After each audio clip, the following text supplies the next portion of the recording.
In 1997, when I released Rich Dad, Poor Dad, that book caused a bit of an upset because I said, your house is not an asset.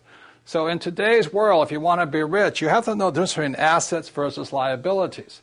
One of the reasons so many people are struggling financially today is simply because they're calling their liabilities assets, such as your house is not an asset, your car is not an asset, and things like that. So very simply, when I was a young boy, my rich dad taught me, he says, you have to understand a financial statement. So this is an income statement, this is a balance sheet. Now this is overly simplified.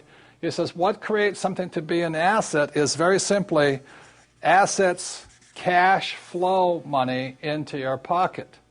And a liability takes money from your pocket. So for most people, their houses are not assets or liabilities because every month it takes money to live in that house.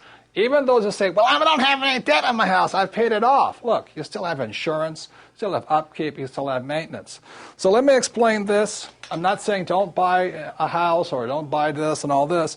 I said, if this is a house and I rent the house out and every month it's putting money in my pocket more than my expenses, then that house is an asset. Now that very same house, if it goes unrented or somebody trashes it or whatever they do, that very same house can be a liability.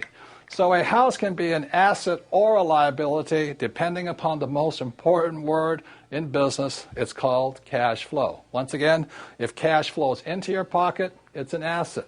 If cash flows out, it's a liability. Think of it this way. If you stop working today, how much cash keeps flowing in? That's from assets. And if cash keeps flowing out, that's a liability. So I'm not saying don't buy a house. I'm just saying don't call a liability an asset. And that's what makes the Rich Dad Company different.